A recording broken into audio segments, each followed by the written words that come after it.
Good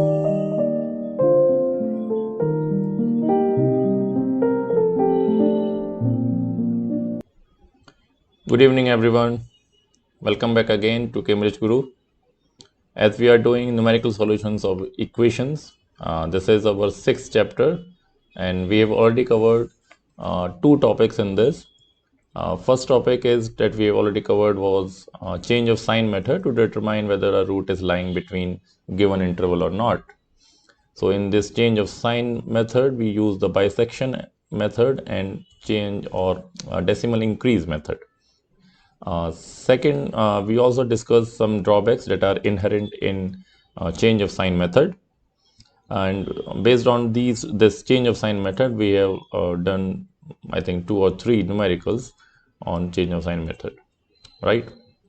Now, next topic that we are going to do is fixed point iteration. So let us start. This involves an iterative process, a method of generating a sequence of numbers by continued repetition of the same procedure. If the numbers obtained in this manner approach some limiting value, then they are said to converge to this value. The meaning of these two statements that will be cleared in the next example that we are going to take. So let us take an example to understand what these two statements mean.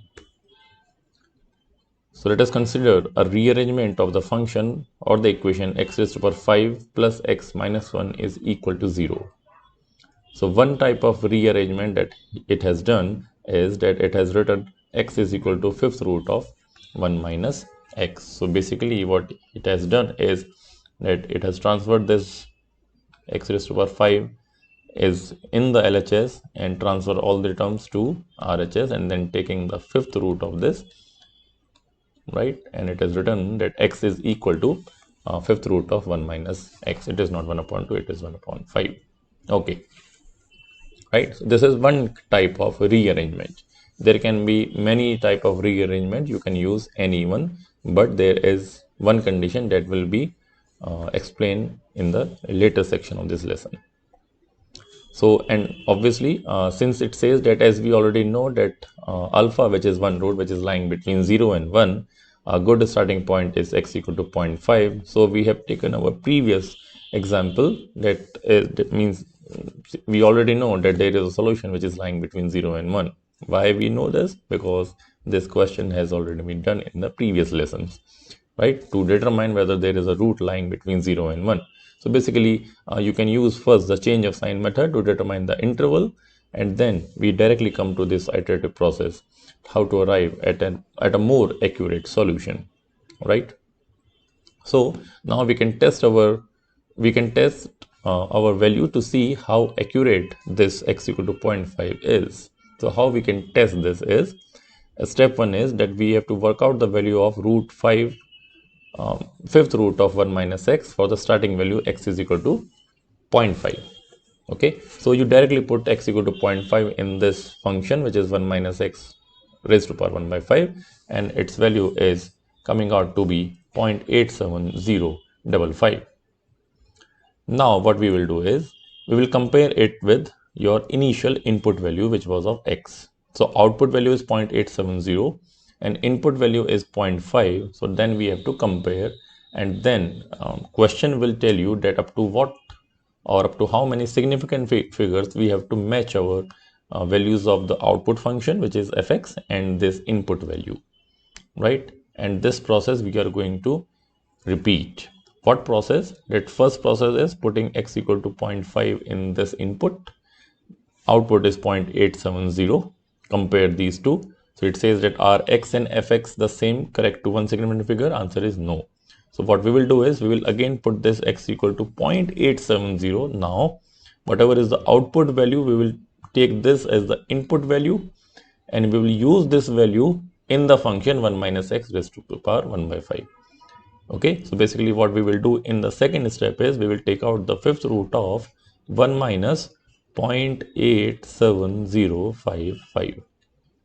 Okay, this we will find out, and output it is saying is coming out to be 0.66438 and so on. So up to 5 decimal places we have to write our answer, means for each x and fx, we have to write the value up to 5 decimal places, and then whenever there are 3, since it is asking that we have to compare just till one significant figure, we will just compare the one significant figure. Otherwise, in the question, in the exam, it asks normally up to 3 significant figure, we have to match our this value of x and the output value of fx. So again, in the second step, these two are not matching to one significant figure, then we will repeat the process. So basically what we are doing, let me show you graphically what this process means. So look at the graphs of y is equal to x and a graph of fifth root of 1 minus x. Why we are doing this? Because we have already covered these type of questions, I think in IGCSE, and also in, I think you must have covered in AS levels, that there can be some complicated equations, and the solutions of those two equations can be found out graphically by drawing two separate graphs. For example, if I have to find out e raised to power x is equal minus 1 is equal to 0. So graphical solution of this can be found out by first drawing or keeping e raised to power x in the left hand side and transferring this one to right hand side. Okay, so in the left hand side we will draw, for the left hand side e raised to power x, we will draw a curve for e raised to power x, and then we will draw for the right hand side function, which is y is equal to one line like this. Okay, and whatever is the point of intersection, that will be the solution of the equation e raised to power x minus 1 equal to 0. So basically what we are doing is we are writing the function, the equation as x equal to some function fx, then drawing the graph separately for y is equal to x line, and then y is equal to fx function, and then finding out the point of intersection graphically. So it is not about finding the solution graphically, it is about reaching to that point of intersection more accurately. Okay, so there is a difference between these two.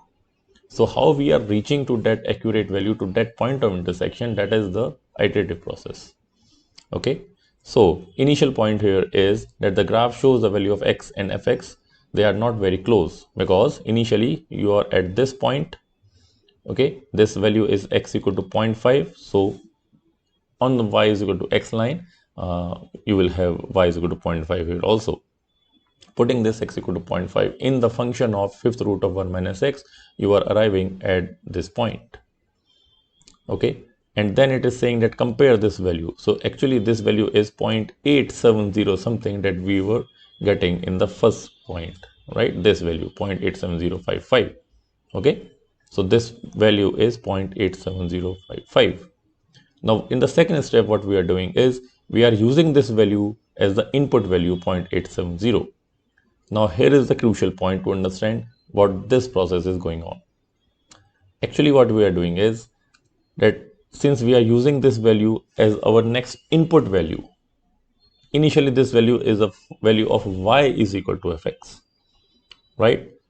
0.87. So we have to get this as an input value. That means we have to draw a line parallel to x-axis in order to get the corresponding x value for this, because we have to make this y is equal to x. You are using the output value y of the function as the input value, means you are using this 0.870 as the next x value. So you have to move from this value to the line y is equal to x line to use this as the input value. I hope I am making this clear, right? So now you have arrived at this point. So this value of x, as you can see from the graph, okay, it is just closer to 1. So this is actually 0.870, the corresponding value for y is equal to x, right? At this point, y is definitely 0.870 because we have drawn a line parallel to x-axis. So y coordinate is 0.70, okay, right? So now you are using this value of x and then find out that the value of function at this point. So here you have arrived at this point. This is the value of the function at x equal to 0.870, which is 0.66 something. Okay, our second step, this one, this value is 0.66438, right? Now again we will use this as the input value, so we will move towards y is equal to x line. This is 0.6670, you can see from the graph. Okay, it is greater than 0.5. Now again we will put this value in the function.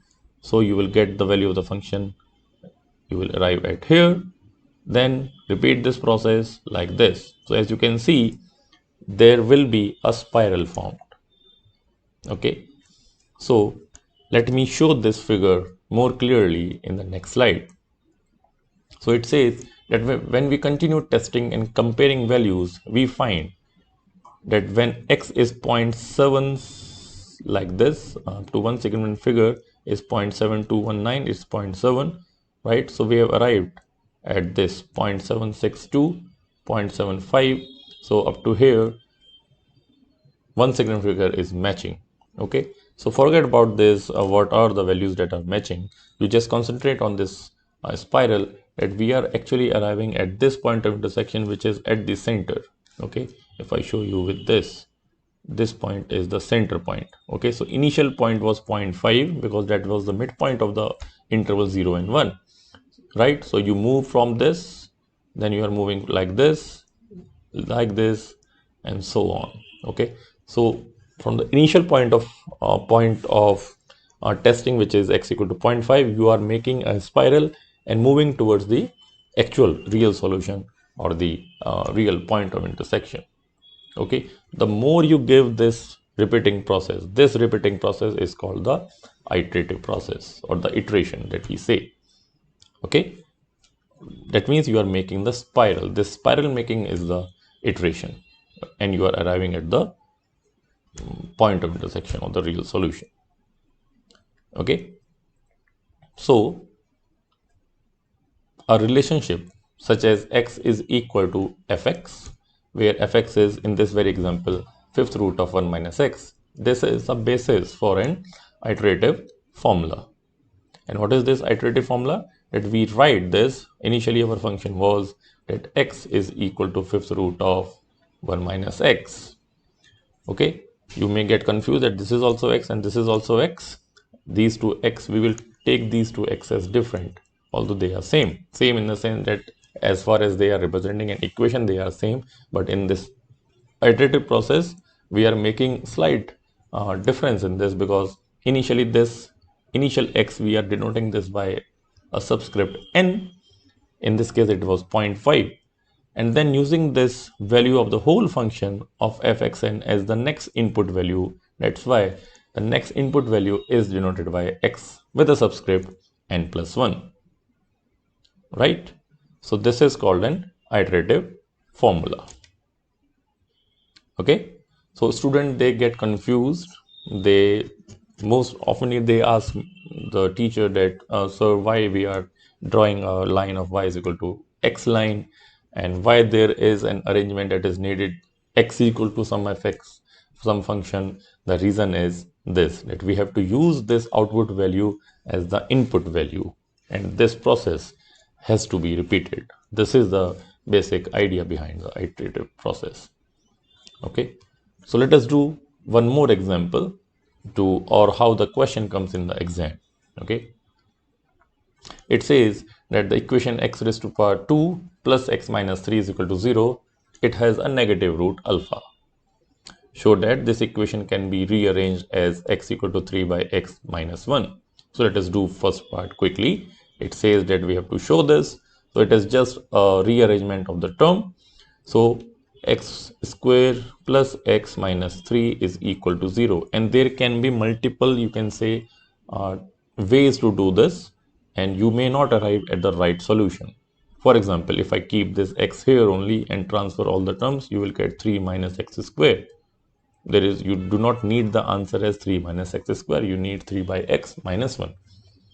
Okay, so another possible arrangement could be that you just keep this x square here and transfer 3 minus x and then take the under root. This is also not the case. Okay, so what we can do, we can do this like that x square plus x minus 3 is equal to 0. It is written. You remember that, not remember, you just look in the question that it is asking for 3 upon x. Means x should be in the denominator, and if there is x in the denominator, that means we have to divide the given equation by x. So let us divide this given equation by x. The moment I divide this, right, let us write this dividing by x. You will get x plus x by x is 1, and this will be minus 3 by x is equal to 0. Now I think I have arrived our solution, not the solution, but the form that the question was asking. Transferring this minus 3 by x to RHS, this is 3 by x minus 1. Okay, so basically what you have to do is you just have to divide by x, and it was asking in this form. Okay, there can be multiple forms to write x is equal to some function, other function, not basically 3 by x minus 1. Okay, so first part is done. Now it says that use the iterative formula x raised to power n x with a subscript n plus 1 is equal to 3 x n minus 1 with a starting value of x equal to minus 2.5 to find alpha correct to 2 decimal places. Okay, give the result of each iteration to 4 decimal places where appropriate. Right, basically what it is saying, that final answer you have to match till 2 decimal places, and the result of each process of iteration for each step means you are putting x equal to something and writing down the answer, or y you have to write till 4 decimal places. Okay, so let us do this. I think it is already done. You just have to see that B part says that if I put initial value as x equal to minus 0.2.5 in the formula, the value I am getting as minus 2.2. So initial is minus 2.5, answer is minus 2.2. Are they matching? Correct to 2 decimal places, answer is no. Then again put this x equal to minus 2.2 in 3 by x is x n minus 1, means in the denominator x3 you are getting as minus 2.3636. Again you put minus 2.36, you will get x4 as this, x5, 6, 7, 8 and so on. Right? So now you can see that with this ninth process, right, by putting x equal to whatever is the value of function 9 times, you are getting the value minus 2.30 something, and your input value is also minus 2.50. Right, so correct to 2 decimal places, I think it is not matching. Right, it is just matching with minus 2.3. Okay, so you can stop here. That I think with 2 significant figures also we can stop. Right, so minus 2.3 here and minus 2.5 here, it is more closer to this value, so we can say that yes, minus 2.3 is your solution. Okay, because x1 and x1 or the x and the output, they are very close to each other. That means that spiral that you are making, that is of very small radius, means you are very close to your point of intersection of the function x and 3 upon x minus 1. Okay, so that's all about iterative process, and that's all for the whole numerical solutions of equation, and these kind of questions will come in the exam. I'm not doing more questions on this because the process will remain same. One question could be asked that first find out, since it has given in the question that you have to put the starting value as minus 2.5, sometimes it also asks that in the first part it will ask you that find out whether there is a root between these two interval, or show that there is a solution between, let us say, 1 and 2. Okay, then you have to, in the A part, you have to use the change of sign method, change of sign method using bisection or decimal increase method, so that you arrived at yes, since the sign is changing between these two values, so there is a solution between the given interval, and then you can choose the midpoint of that interval as the starting value. Once you have chosen the starting value, it will ask for the B part, that now start the iterating process by making this formula. It will give you in the question that this formula you have to make. Okay, using this iterative formula you have to start the process. Okay, so that's all for me in this chapter. See you next time very soon with the next chapter, which is further algebra. Till then, bye bye, take care.